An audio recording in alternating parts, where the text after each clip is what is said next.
Já se inscreveu no canal? Somos mais de 1 milhão de inscritos por aqui. Muito obrigado pelo carinho. Você que ainda não está inscrito, like no vídeo, inscreva-se, que é importante pra gente. Não custa nada, é de graça. Agradeço muito pela sua participação, beleza? A gente tem algumas questões para abordar.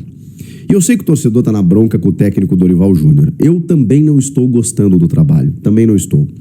Mas eu ainda me permito conceder a Dorival um pouquinho mais de tempo. Porque se eu olhar para o elenco do Corinthians, eu vou entender que existem dificuldades.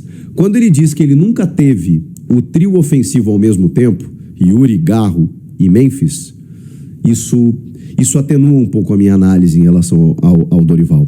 Quando ele precisa escalar o Thales Magno e o Guinegão no ataque num jogo de Campeonato Brasileiro, isso atenua um pouco a minha análise também. O que não significa que eu não possa criticá-lo por algumas escolhas e algum jeito de jogar que nesse momento me parece um pouco mais complicado e que já deveria estar um pouco mais à mostra, mesmo com o elenco que ele tem nas mãos. Vou tentar ser mais objetivo aqui.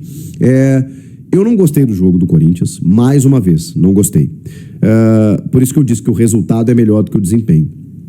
Tem algumas questões positivas nesse jogo. Bom, André Carrilho entrando pelo lado direito do campo, fazendo uma das suas jogadas características. Ele não jogou bem contra o Bragantino, ele ficou no banco de reservas e, segundo o Dorival, por uma questão física, de que ele pudesse render mais entrando na segunda etapa. Ele entrou muito bem e fez a jogada do gol. Rodrigo Garro dá o passe, ele arranca pelo lado direito, bem ao seu estilo. Nos grandes momentos do Carrilho no Corinthians, desde que ele chegou, foi jogando dessa maneira. E muitas vezes com o Dorival, jogava por dentro, jogava mais recuado, jogava como volante. Coloca o Carrilho também como um meio-campista de construção, mas caindo pelo lado direito, aberto, atacando o espaço, como ele sabe fazer e sendo qualificado para fazer tal coisa. E assim ele construiu a jogada do gol. O Thales Magno não é um jogador desprezível, mas ele realmente vem muito mal. E aí eu vou tentar aqui ponderar de que ele teve uma pneumonia, perdeu massa muscular, ficou um tempo fora, voltou, perdeu espaço, não estava jogando bem. Então daqui a pouco, esse gol que ele acabou fazendo, um gol até quase sem querer, como diz a música do Legião Urbana, porque eu espero que esse gol tire um peso das costas do Thales, que desde que renovou a sua extensão de empréstimo, realmente parou de jogar, também por essas circunstâncias que eu citei. Mas ele chegou a ser importante quando chegou no ano passado, ou no início desse ano no Paulista, acho que ele até teve alguns bons momentos, e depois acabou decaindo muito. Mas ele não é um jogador que vale 70 milhões de reais, né, como o contrato dele aponta, mas eu também não acho que ele possa ser descartado. O fato é que hoje o Corinthians precisava dele e ele foi lá e fez o gol. Agora, é curioso, porque eu estou elogiando aqui o Thales pelo gol, porque não poderia ser diferente, mas o Thales estava fazendo uma partida horrorosa até ele marcar o gol. O Thales errou tudo. O Thales vem muito mal.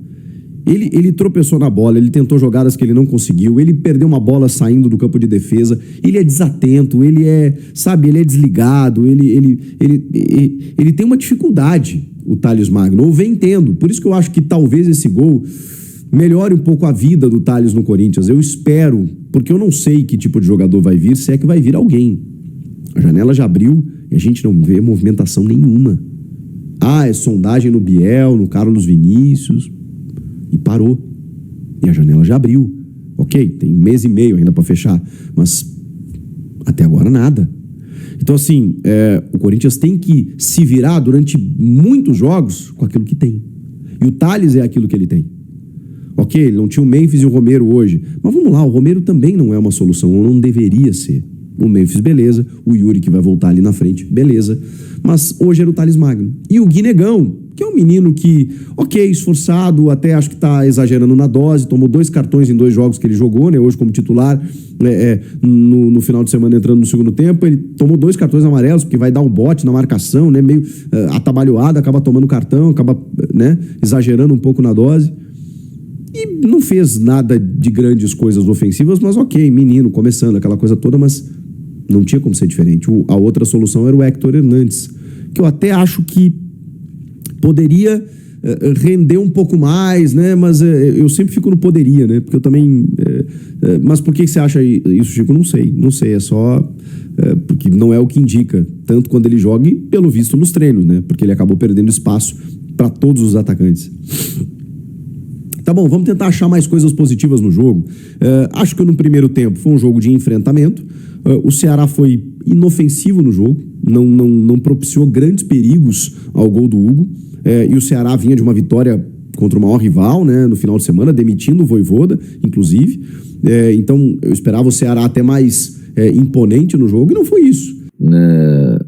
É muito esquisito isso, porque é um cara que a gente viu em 2017, tem qualidade, né, 2018, enfim, um jogador, ele era diferente, o Michael, cara, e com a bola nos pés, ele sabe o que faz com ela, é um cara que tinha força para chegar na área, acabou, né, velho, o cara se tornou um jogador preguiçoso, jogador que não tem mais aquela explosão física. O Michael, eu lembro até quando o Corinthians emprestou ele pra Ponte Preta, eu falei, pô, esse moleque é bom, velho.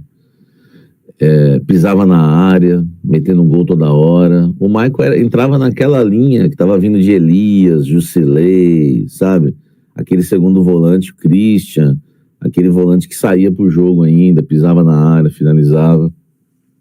Acabou, né, velho? Acabou. O cara com 28 anos, 28 ou 26? 28, né?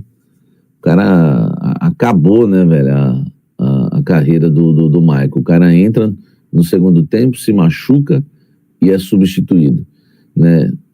Não dá nem pra... Enfim, quando ele começa a tocar a bola, ele, o Carrillo, você vê, né, velho? Os caras são diferentes, entendeu? São diferentes. Por exemplo, deixa eu falar uma coisa pra vocês. O Michael, quando surgiu, e o Bidon, quando surgiu, é incomparável, velho. Você vê como hoje o futebol brasileiro está numa queda muito grande. Porque o Bidon surge e a gente já fica todo animado. Pô, Bidon, craque nada. O Michael, quando surgiu, era muito mais jogador que o Bidon. O Michael, quando surgiu, era muito mais jogador que o Bidon. Tanto que ontem, quando ele chega, ele já mostra que é diferente, né? Você vê ele tocando a bola, tudo. Mas não aguenta jogar futebol, velho. Não adianta. O Coronado também é diferente. O Coronado também com a bola nos pés, né? Com a bola nos pés também é diferente. Só que futebol é intensidade. Você vai ter que marcar, né? Você vai ter que... Enfim, não tem como, velho. Não tem como a gente... né, hoje, né, ter um time com jogadores que não se dedicam à marcação. Isso é impossível, né? O Corinthians tem até uma dificuldade com o Memphis, né? Porque ele não marca. Por exemplo, o Guinegão. Ontem eu falei que o Guinegão não tem condição de ser jogador ele não vai ser jogador do Corinthians, o Guinegão. Aí teve até um rapaz que ficou bravo. Mas eu sei reconhecer uma coisa do menino. Cara, o que o Guinegão fez de bom ontem? Vontade, raça e atrapalhou a saída de bola do Ceará, velho. O Guinegão o zagueiro pegava na bola e ia lá. Ia lá, meu irmão, o menino correndo, entendeu? Ele ia pra cima, velho. Ia pra cima, né? Eu lembro de um moleque, quem que era? O Biro. O Biro, quando estreou no profissional, ele achou que era o Maradona. Ele não precisava marcar. O Biro estreou eu lembro que foi no Maracanã, se eu não me engano, não sei se foi contra o Fluminense, numa nhaca, moleque mala, não corria dentro do campo, velho. Falei, por que esse moleque acha que é, meu irmão? O moleque vai estrear no profissional do Corinthians, o mínimo que você espera dele é que ele vai correr e demonstrar vontade. Salve, fiel corintiana! Olha aí, gente, a tabela atualizada aí de artilharia do Corinthians, né, desse ano até o momento, e ele realmente muito acima dos outros, né? Mesmo errando muito, ele ainda é titular incontestável do ataque do Corinthians, com 13 gols ao todo, mais que o dobro do Memphis e Thales Magno, né, que estão aí na segunda e terceira posição aí, respectivamente, né, empatados aí com 6 gols.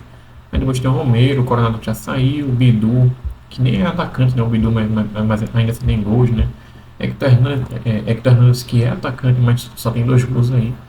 E assim vai indo, né, Kaká que é zagueiro, aí tem dois gols, né, Carrilho, que é meio campista, tem 2 também. Mas no geral, o Yuri Alberto, ele é atacante aí incontestável do Corinthians, tá? E o Memphis Depay tá deixando a desejar.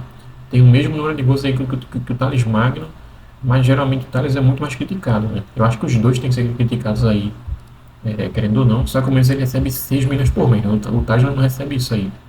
Então, enfim, né? Bora ver o que é que vai acontecer e vai Corinthians.